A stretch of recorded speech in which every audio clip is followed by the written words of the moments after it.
Bonjour, bienvenue à vous qui venez de vous connecter à ce podcast. Vous êtes au Quai des Savoirs. Toute l'équipe vous accueille pour de nouvelles aventures scientifiques et culturelles que vous allez découvrir ici au Quai et à travers nos différents invités et des thèmes que nous allons aborder. Et on va vous les présenter tout de suite avec vous, Laurent. Bonjour Laurent. Bonjour Ghislain. En deuxième partie de cette émission, on va sortir les planches de bande dessinée. Exactement, Marlène va nous parler de collaboration entre chercheurs et auteurs de BD, mais aussi d'ateliers BD proposés au Quai des Savoirs. Mariette sera là également à nos côtés, dont vue sur le web avec une tweeteuse qui lui a tapé dans l'œil. Ah, Mariette, vous savez, quand elle est fan, quand elle aime, c'est pour toujours. Elle va nous faire le portrait d'une tweetos et je vous y dis que ça et je vous donne rendez-vous tout à l'heure. Et la première partie de cette émission dans un instant avec Marina qui a toujours un ton d'avance. Elle vient nous parler de nouvelles écritures. Voilà, de nouvelles écritures avec des nouvelles technologies. Donc on va discuter de ces enjeux autour de la réalité virtuelle notamment. Le décor est planté, on peut démarrer ce podcast avec l'actu de notre chaîne YouTube, la chaîne du Quai des Savoirs. Le Soleil, qui transforme chaque seconde 657 millions de tonnes d'hydrogène en hélium, fournit à notre planète un demi-milliardième de son énergie totale. Ici à Odayo, près de Font-Romeu, un four solaire installé par le CNRS capte une infime partie de cette énergie, néanmoins suffisante, pour obtenir une puissance de 1000 kW et une température de 4000 degrés. Ah, cette voix qui nous vient des années 76 d'un collègue Ghislain. Oh, tout à fait. Absolument.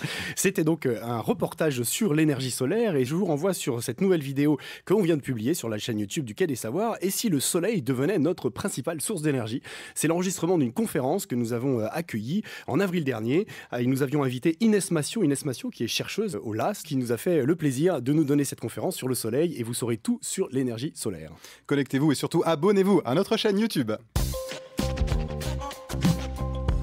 Allez, c'est parti donc pour la première partie de ce podcast avec vous, Marina. Bonjour. Bonjour Ghislain, bonjour à tous.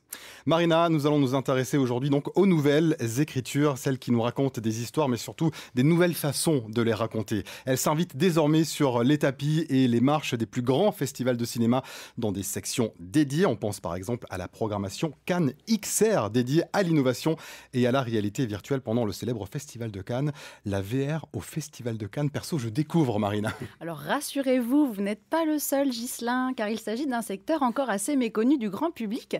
Un secteur très récent puisque le CNC date les premiers projets à 2015 et que le premier volet Cannes XR dont vous parlez date lui de 2018. Vous n'êtes pas en retard.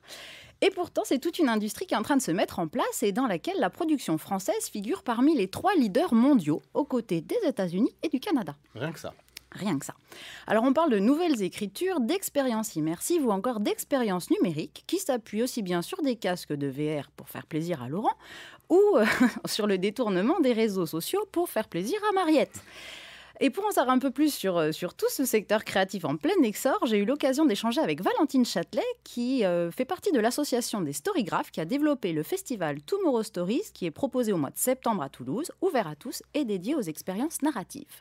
Ce qu'on appelle nouvelles écritures, c'est ce qu'on appelle aussi les nouveaux formats narratifs, ce qu'on appelle aussi les nouveaux médias narratifs. Et c'est ce que France Télé avait appelé les nouvelles écritures, en effet. Ce que Arte avait appelé sous le nom Arte Futur ou Arte Créatif, je ne sais plus exactement.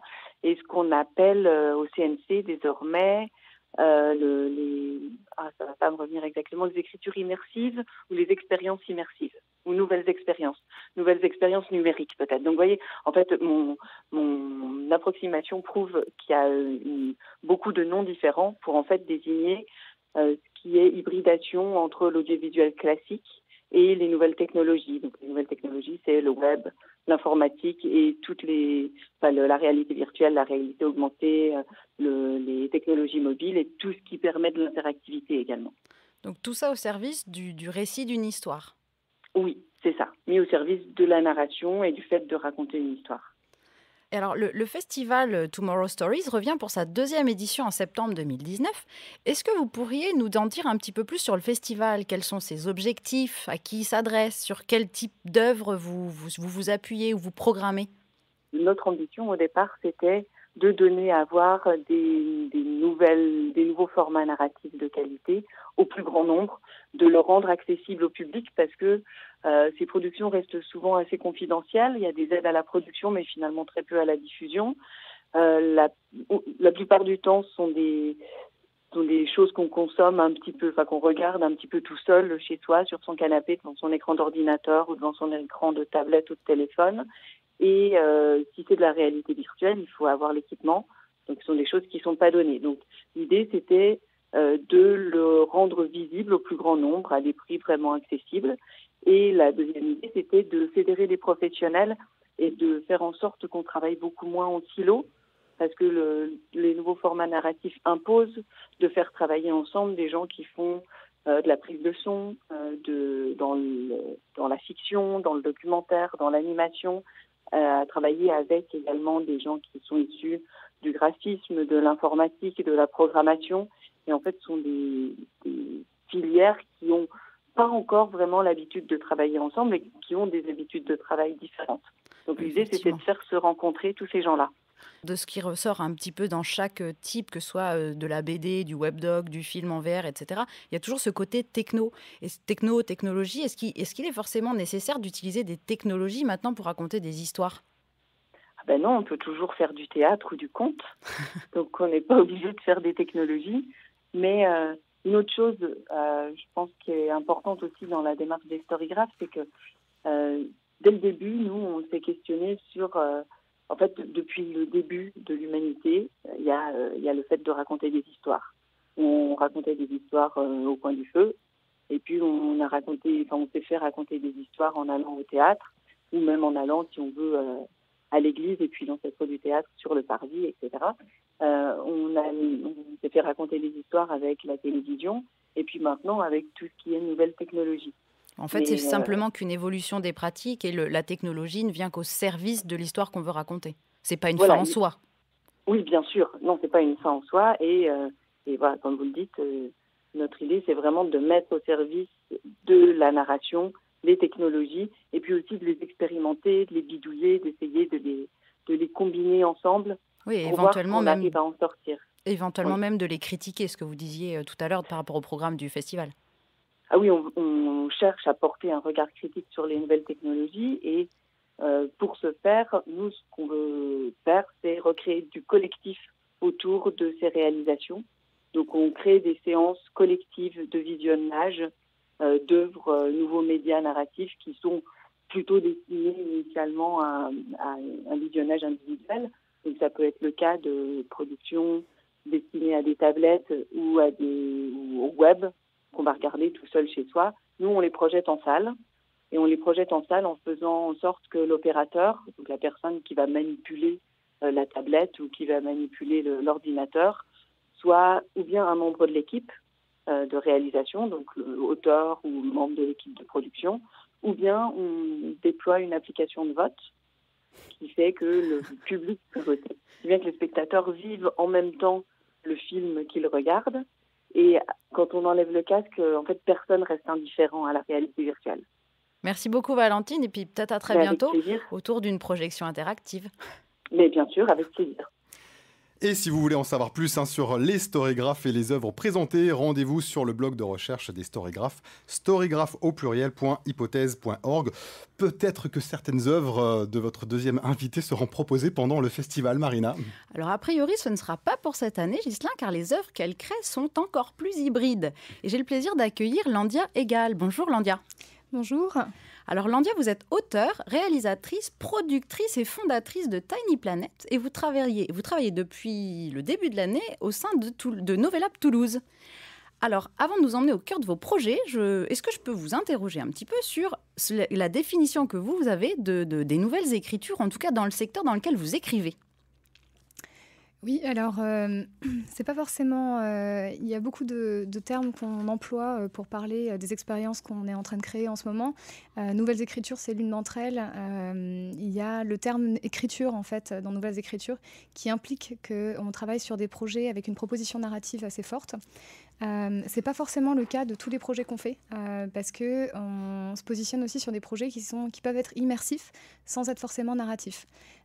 C'est-à-dire, ça peut être le cas en fait d'une expérience musicale qui peut être immersive sans être narrative, ou l'expérience de l'espace sans forcément avoir d'histoire qui est racontée derrière. Mais ce que les nouvelles écritures ont en commun, c'est tel que je le perçois, en fait, une remise un petit peu en question de la place du spectateur dans l'œuvre. C'est-à-dire qu'on n'a plus de spectateurs assis dans une salle de cinéma ou un théâtre face à une scène ou à un écran, mais le spectateur occupe une place centrale en fait dans l'œuvre, est présent dans l'espace et donc a une grande liberté dans le monde qui a été créé et doit pouvoir interagir de façon aussi poussée que possible avec l'environnement, le décor qui a été créé, les personnages de l'œuvre. La technologie, de ce point de vue-là, vient toujours pour nous servir le contenu et pas l'inverse.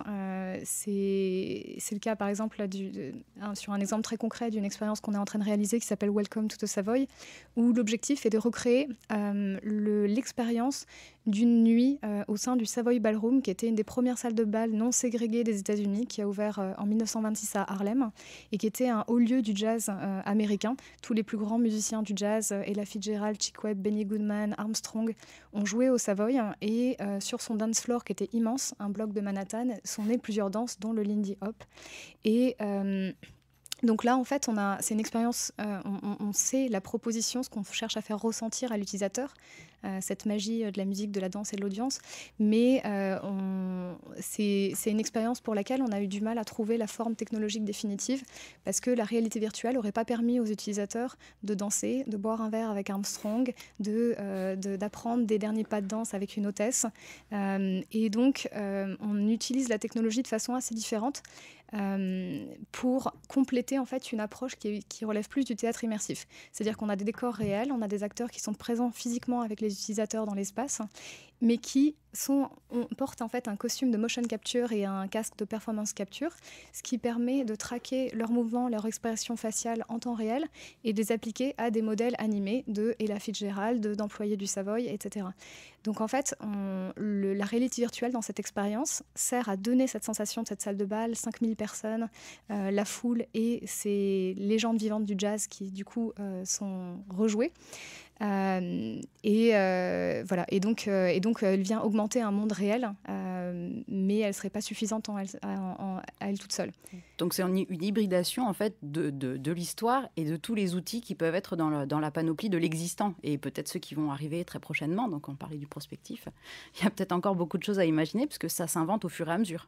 Oui. Tout à fait, et chaque projet en fait a, on va dire, au sein de son ADN éditorial une forme qui peut prendre plusieurs formes, mais il y en a souvent généralement une qui est plus adaptée en termes d'expérience utilisateur et de ce qu'on veut réussir à faire vivre aux spectateurs. Et qui dépend à chaque fois de l'histoire, parce que fonction de l'histoire et de ce que vous voulez faire ressentir, le choix va être vraiment différent. Oui, tout à fait. On parlait aussi de multisensoriel quand on préparait ce plateau. Multisensoriel, donc on parlait de danse, on parlait de la vision. Il y a d'autres sens encore qui sont mis en éveil ? Oui, alors on a fait une expérience qui a été sélectionnée, donc qui était produite par ma société et en coproduction avec Novelab et DV Group, qui était en sélection à la Biennale de Venise, en compétition officielle l'année dernière. Encore un autre festival avec des marchés, un tapis. Un festival magnifique, les œuvres sont présentées sur une île en face du Lido et c'est effectivement un festival qui place la VR sur un pied d'égalité par rapport au cinéma, ce que fait pas forcément Cannes XR. Donc c'est la même cérémonie de remise de prix, le même tapis rouge, les mêmes prix et vraiment une mise en avant des œuvres qui est assez unique. Donc on avait une expérience qui s'appelait Umami, dans laquelle l'utilisateur incarne un personnage animé qui est dans une salle de restaurant et à qui on sert plusieurs plats de gastronomie japonaise. Et en fonction de ses interactions avec les plats, les plats révèlent des souvenirs de son passé. Et donc, on redécouvre l'histoire de ce personnage qu'on incarne. Et là, on est dans une expérience qui mêle assez étroitement la vie, la mort, parce qu'en fait, c'est le dernier repas de quelqu'un qui est condamné, le souvenir et la gastronomie. Et on a travaillé d'ailleurs avec Ryoko Sekiguchi, qui est auteur, poète, qui est aussi une amoureuse en fait de la cuisine et française et japonaise et qui a publié beaucoup de livres en fait en lien mi-chemin entre la littérature et la gastronomie, qui a travaillé avec nous sur le design du menu de Umami. parce que c'était des plats qui étaient à la fois graphiques, narratifs, interactifs et qui devaient avoir une symbolique particulière dans le contexte de ce repas. Et dans cette expérience-là, il y avait effectivement une installation physique. On avait des acteurs réels, on avait des odeurs, on avait du saké. Donc c'était une expérience qui était assez large. On avait poussé assez loin l'immersion multisensorielle de l'utilisateur et qui a eu un beau succès quand on l'a présenté sur le lit.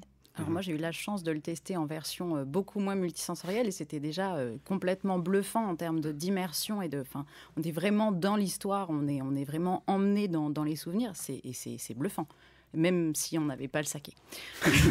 Merci beaucoup. Il y avait quoi alors du coup? Vous avez écouté quoi? Moi, j'avais C'était à l'eau. Il n'y avait pas d'eau non plus. Est-ce qu'on peut dire que, comme pour le cinéma, il y a une forme d'écriture qui s'est posée au fil des années? Je pense à l'écriture des plans, par exemple, le gros plan, etc. Est-ce qu'aujourd'hui, il y a une forme d'écriture pour la réalité virtuelle qui commence à se stabiliser, d'après vous? Est-ce qu'il y a déjà une certaine pratique? Est-ce qu'on peut distinguer, à travers les modes de réalisation, déjà des auteurs? Alors, on n'a pas de plan en réalité virtuelle. Oui, vous inventez un nouveau langage. On invente complètement un nouveau langage.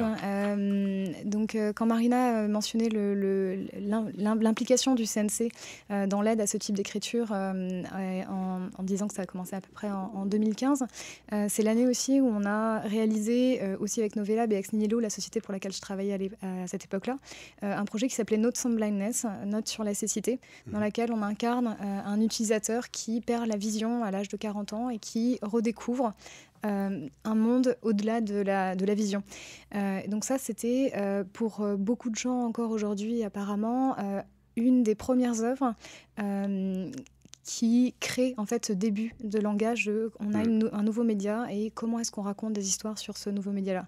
Parce que c'est une expérience qui est très interactive, qui est très minimaliste visuellement, donc elle n'a pas beaucoup vieilli, et qui place l'utilisateur vraiment au sens de ce monde-là, plutôt qu'une transposition de vidéo 360 qui aurait été un peu la transposition du cinéma sur un média en 360 en fait, qui a été assez fréquente en fait dans les débuts. Donc ce qui pour nous a été intéressant dans ce projet-là, c'est que assez vite, je pense que tous les participants et collaborateurs à ce projet, en fait, on a été attirés beaucoup par des expériences qui offraient un grand degré d'interactivité, donc qui était plus de l'animation et du CGI que du live action filmé par des caméras 360. Et ensuite, après, par rapport aux auteurs, oui, il y a des auteurs et des réalisateurs qui commencent, qui soit ont eu la chance depuis un certain nombre d'années de pouvoir expérimenter, de présenter des œuvres en festival, de continuer à apprendre, de trouver des financements pour leurs prochains projets. Mais il y a effectivement quelques noms maintenant qui ont émergé dans ce milieu des nouvelles écritures. Qui ne fait donc que démarrer finalement, puisque les histoires sont en train de se créer, les possibilités, les outils techniques suivent gentiment.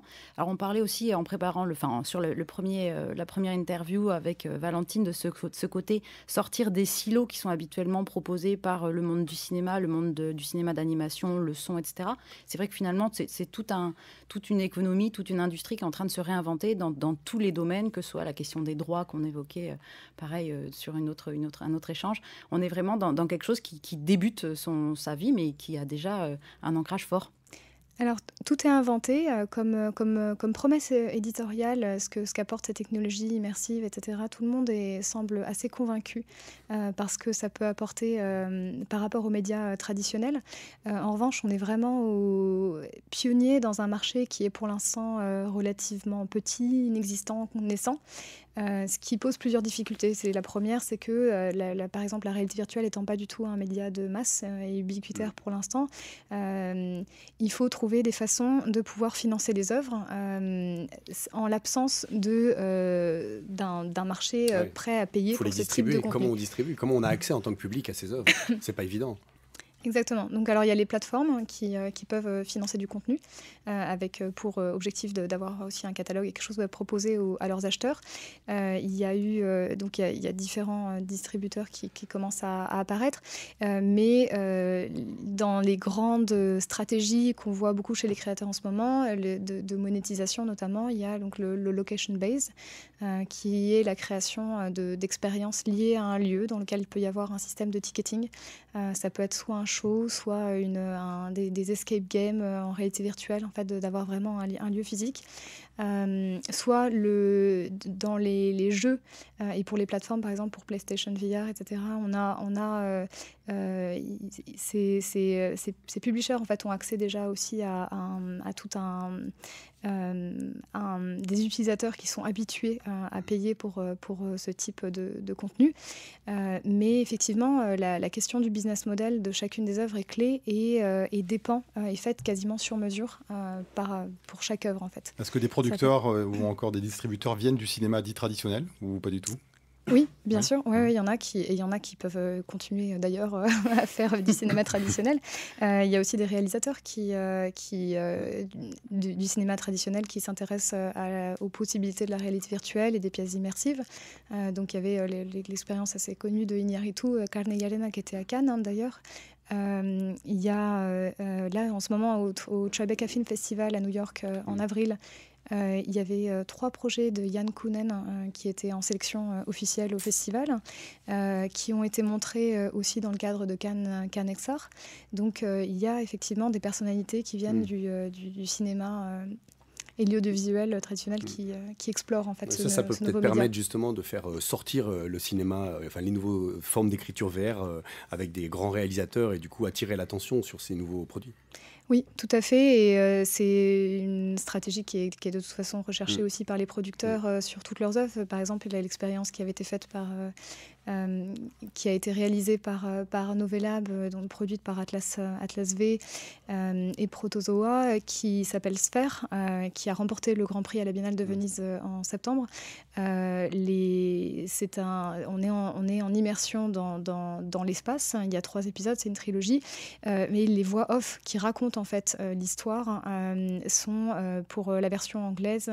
Il y a Jessica Chastain, Patti Smith, Millie Brown, pareil, des grands noms qui sont associés sur Léa Seydoux, j'ai plutôt les noms, mais sur la version française en fait. Donc ça permet en fait de faire une promesse qui paraisse familière aux utilisateurs, parce qu'ils vont reconnaître un nom, ils vont reconnaître une IP. Donc par exemple, DV Group qui a fait une pièce qui s'appelle Alice de Virtual Reality Play. Donc ça, c'est Alice au Pays des Merveilles, tout le monde connaît. Donc c'est là où la technologie peut paraître nouvelle et peut-être déstabilisante, un peu peut-être effrayante pour les gens qui sont pas familiers. Ces IP et ces grands noms sont essentiels pour permettre la distribution des projets. Alors du coup, c'est ce qu'on va essayer de vous proposer le 26 et le 27 octobre prochain au Quai des Savoirs en votre compagnie avec Novelab et avec un certain nombre d'installations et d'œuvres que vous êtes en train de développer. Donc rendez-vous à ce moment-là pour découvrir les nouvelles écritures, les coulisses du métier, les professions, les choses à découvrir. Merci beaucoup Landia et puis on vous y retrouvera du coup Ghislain. Vous m'offrez mon badge ? Avec plaisir. VIP, s'il vous plaît. Merci Marina, et à très vite. Merci. Première pause musicale tout de suite au Quai des Savoirs dans ce podcast. Nous avons sélectionné pour vous la bande originale d'une série qui a réuni des millions de téléspectateurs dans le monde. Vous êtes fan, Laurent, évidemment, vous avez vu les 8 saisons en une soirée. C'est donc une 8e saison qui s'est achevée sur, évidemment, donc, le trône de fer Game of Thrones. Voici donc l'extrait de cette bande originale, musique signée de l'irano-allemand Ramin Djawadi, A Song of Ice and Fire.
A Song of Ice and Fire, musique extrait de la bande originale de la série désormais culte Game of Thrones. C'était le compositeur Ramin Djawadi qui a aussi composé notamment pour les musiques des séries Prison Break ou encore Person of Interest et au cinéma dans Iron Man. Allez, c'est parti pour Vue sur le web avec vous, Mariette. Bonjour Mariette. Et bonjour Ghislain. Vous êtes notre guide 2.0 et on commence en musique.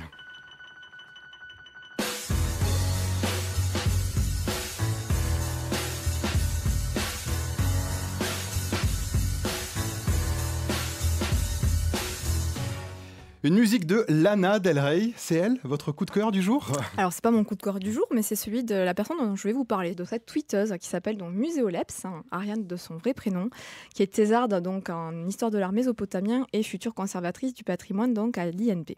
Alors elle a vraiment une imagination, une inventivité folle, et ce que j'aime beaucoup chez elle, c'est cette transmission donc de savoir, en histoire de l'art, en patrimoine, en archéologie.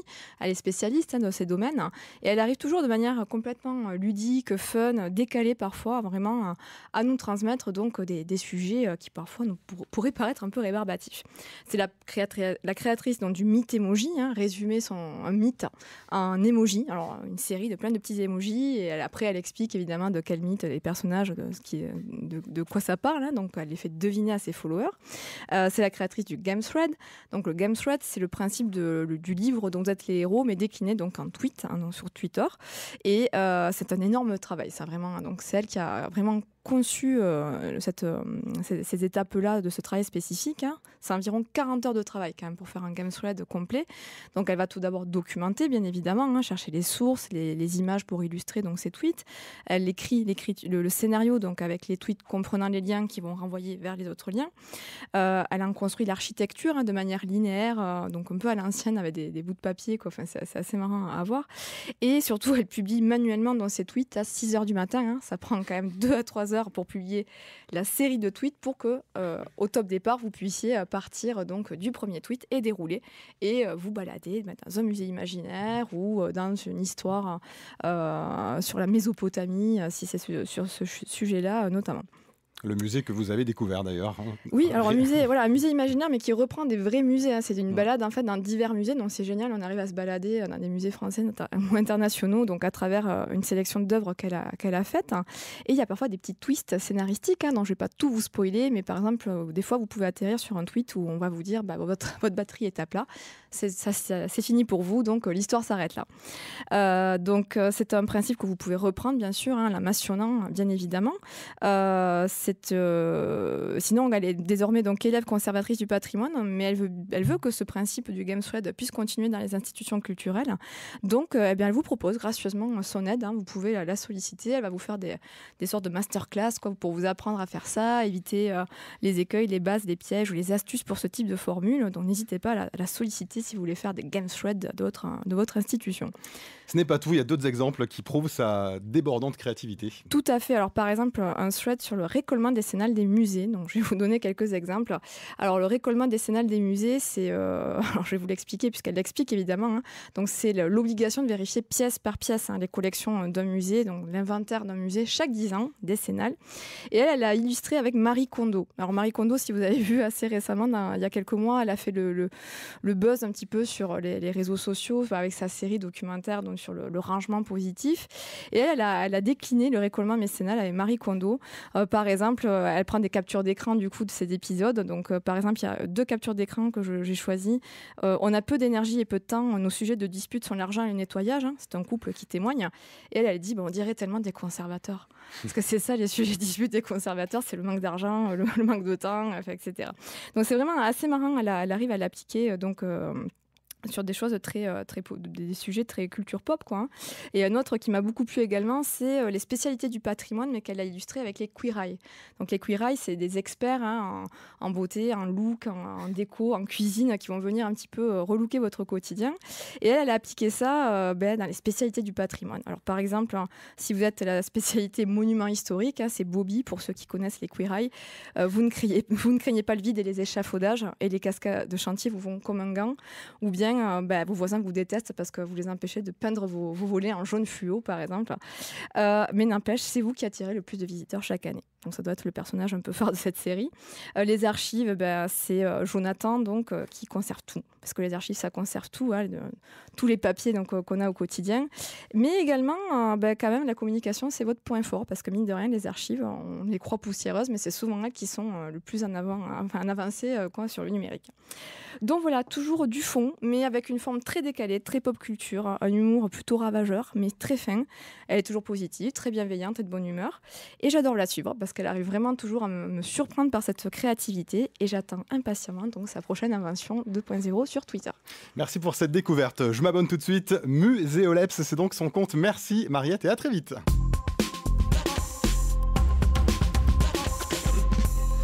C'est la deuxième partie de notre podcast avec vous, Marlène. Bonjour Marlène. Bonjour Ghislain. On va parler science avec vous en version bande dessinée. Alors Marina nous parlait tout à l'heure en première partie de cette émission des nouvelles écritures, des écritures donc très récentes. Là par contre, la BD et la science, c'est une longue, très longue histoire d'amour. C'est une assez longue histoire d'amour, oui. Je pense notamment à Objectif Lume de Hergé, qui en 1953 présentait le professeur Tournesol qui expliquait à Tintin et au capitaine Haddock l'énergie nucléaire, l'intérêt d'aller sur la Lune. Et il expliquait aussi les enjeux sociétaux liés aux avancées technologiques de l'époque. Alors aujourd'hui, on ne va pas du tout parler de Tintin. On va évoquer des BD scientifiques plus actuels, donc les BD scientifiques comme outil d'apprentissage, mais aussi des ateliers de BD et de sciences où c'est le public, comme vous et moi, Ghislain, qui créons notre propre BD sur la base de contenus assimilés après avoir écouté, par exemple, un chercheur. Donc bref, on va parler de BD scientifiques, de ses spécificités, de ses atouts, mais aussi de ses difficultés avec mes deux invités. Léo Louis Honoré, bonjour. Et bonjour Marlène. Et Marianne Blanchard, bonjour. Bonjour. Alors Marianne Blanchard, vous êtes sociologue au CERTOP, membre de l'association Socio-en-Case, et vous avez participé quelque temps au comité scientifique de la collection Sociorama chez Casterman. Oui, c'est ça. Alors est-ce que vous pouvez nous expliquer en 2 mots ce qu'est cette collection Sociorama, qui sont les acteurs impliqués, quelle est la ligne éditoriale, les objectifs, etc. À l'origine, Lisa Mandel, qui est auteure de bande dessinée, qu'on avait rencontrée dans le cadre d'un séminaire, nous a dit vous, les sociologues, vous avez des sujets de recherche super, mais par contre, vous ne savez pas en parler, personne ne sait ce que vous faites. Et inversement, moi, je connais plein d'auteurs de BD qui n'ont pas forcément d'idée originale. Donc, c'est de là, en fait, qu'est née l'idée de la collection, donc, qui est co-dirigée par Lisa Mandel et par Yasmine Bouaga, qui est chercheur en sociologie.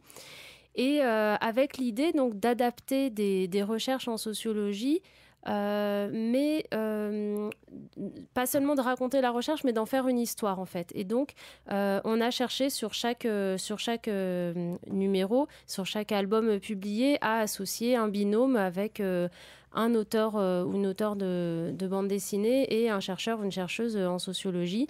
Et comment se construit le binôme ? Alors, au départ, le fonctionnement de la collection, c'est donc on a ce qu'on appelle le comité scientifique. Donc, il y a un petit groupe de sociologues et on fait un peu de la prospective, c'est-à-dire qu'on lit des thèses, des ouvrages et on cherche ce qui pourrait être adaptable, des sujets qui pourraient un peu plaire et qui sont visuels aussi. Enfin, voilà, on cherche.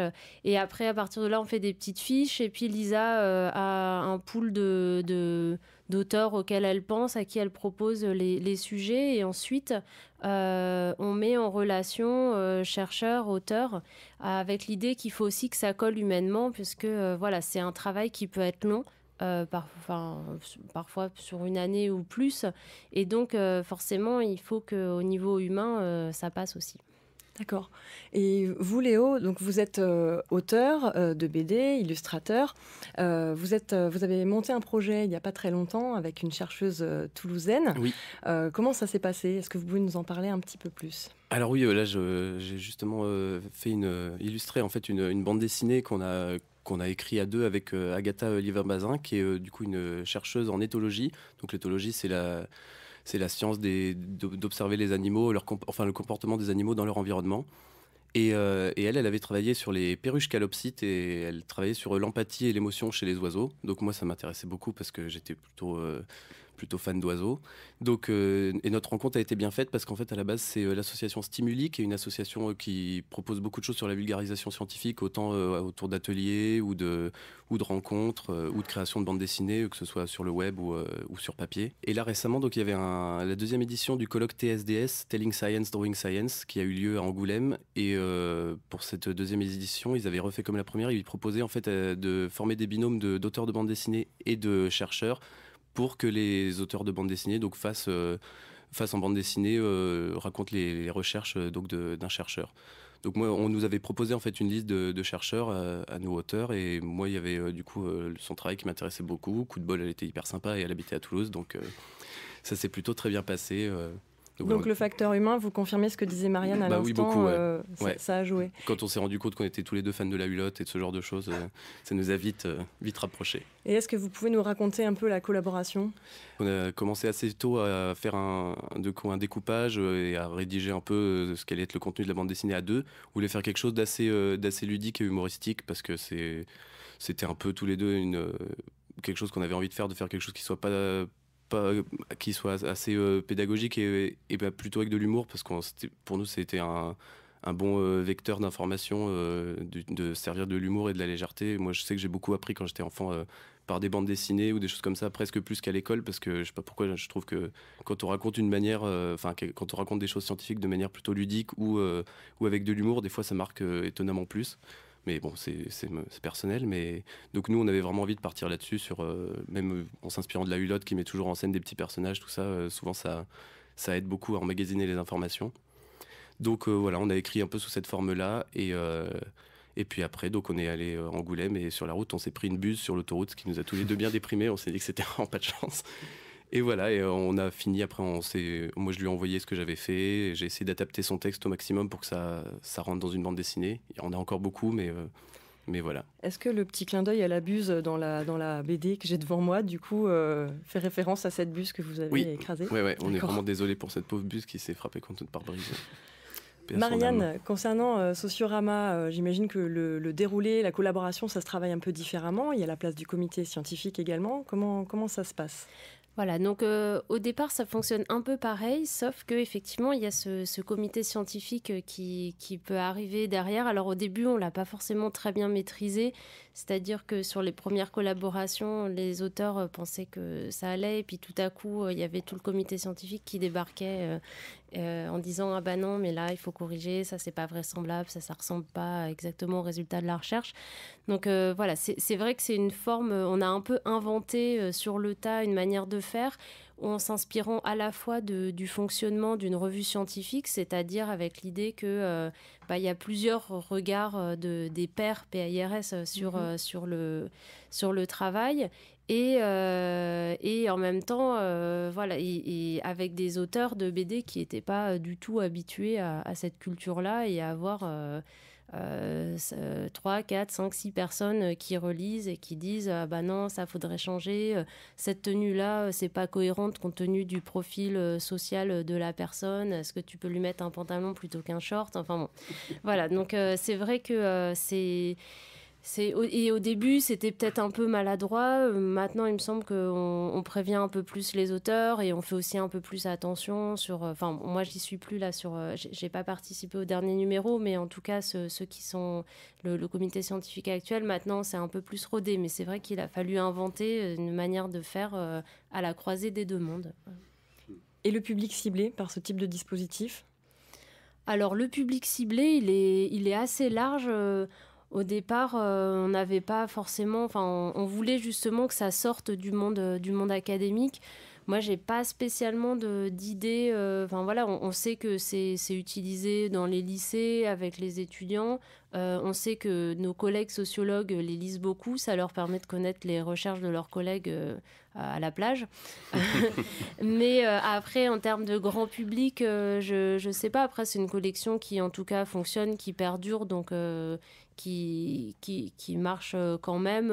Voilà, donc, mais l'idée, c'était vraiment d'essayer de faire sortir la sociologie du monde universitaire, et que ça puisse être lu par d'autres. Quand on fait des recherches en sociologie, on rencontre des gens souvent, enfin il y a des enquêtes de terrain. Du coup, ce que vous dites, c'est que dans cette collection, les personnages qui sont mis en scène, c'est des fictions, c'est pas des gens... Moi, je me suis toujours demandé s'il y avait... Souvent, quand on lit des thèses, il y a des verbatim ou des bouquins de sociologie. Là, c'est quoi la part du réel et la part des personnages inventés? Oui. Alors là aussi, c'était une invention un peu... ça a été un choix éditorial très fort porté par Lisa Mandel en disant oh non, mais si on commence à faire un truc hyper didactique avec un chercheur et tout, ça va être chiant. Donc, on va faire une histoire.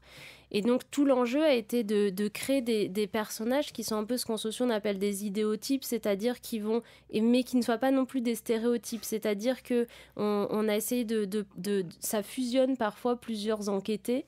Voilà, et en même temps, il fallait... Donc là, ça a été toujours le moment sur la charnière, avec les auteurs qui, eux, voulaient construire un personnage en lui donnant des attributs qui fonctionnaient dans l'histoire. Et nous, on disait, bah oui, mais ça, c'est pas très crédible. Ils disaient, oui, mais sinon, l'histoire va être plate. Donc, voilà. Par exemple, sur la BD qui s'appelle... sur les chirurgiens, j'ai plus exact, sous la blouse, je crois. Ouais. Un moment, l'héroïne sort avec quelqu'un qui, je crois, est plombier ou je sais. Enfin, et nous on disait, mais non, mais c'est pas du tout crédible. Il disait, oui, mais j'en ai besoin pour le scénario d'avoir quelqu'un qui connaît pas du tout le milieu et donc avec qui elle discute. Et donc du coup, ça a été un peu la discussion crédibilité versus scénario qui marche. Donc, je suis un peu le plombier de cette émission, je veux dire. Voilà. Super Mario. Pour rebondir maintenant sur plutôt les ateliers grand public dont on parlait en début d'émission.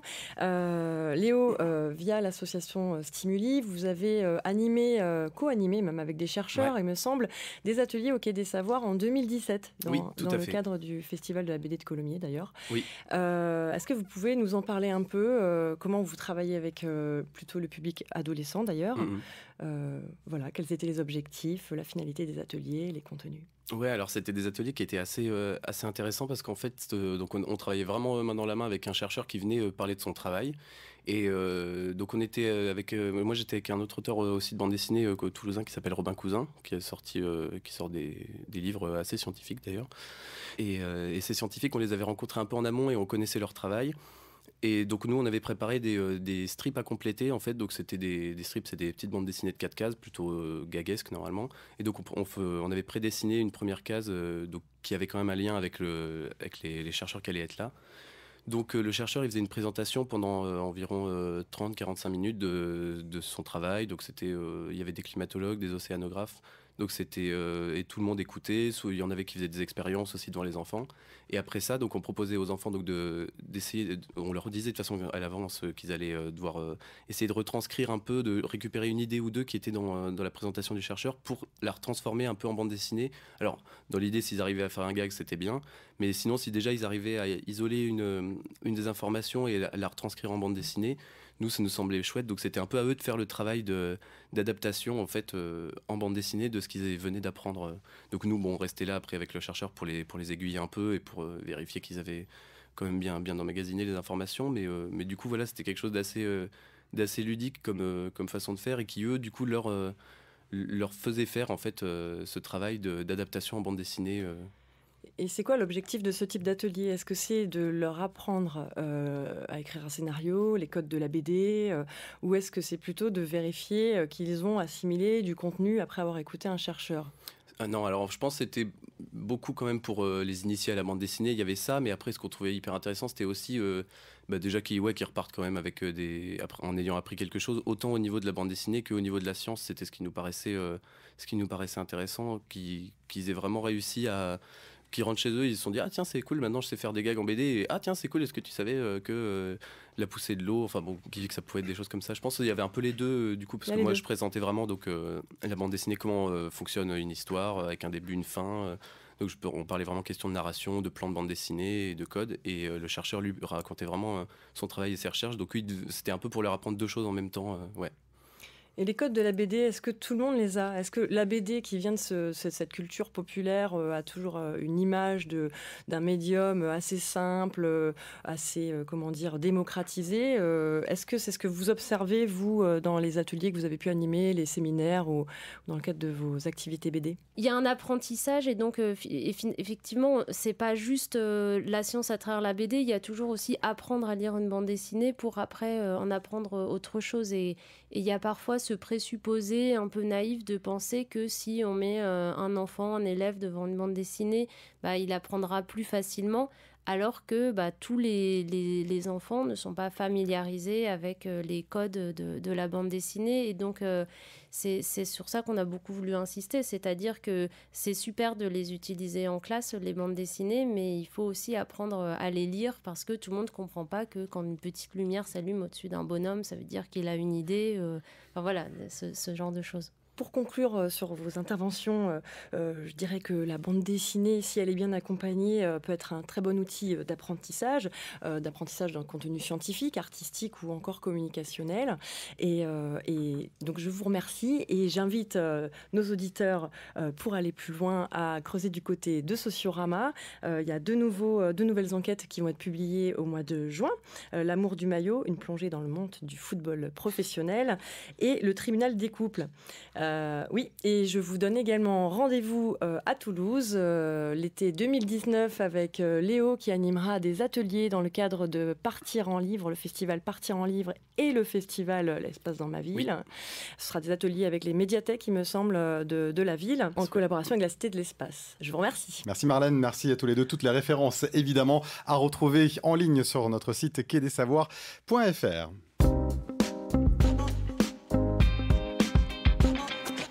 C'est donc déjà la dernière ligne droite de cette émission. Que retrouve-t-on aujourd'hui en haut de l'affiche, de votre affiche, Laurent, à voir, à lire, à découvrir? C'est parti pour votre playlist.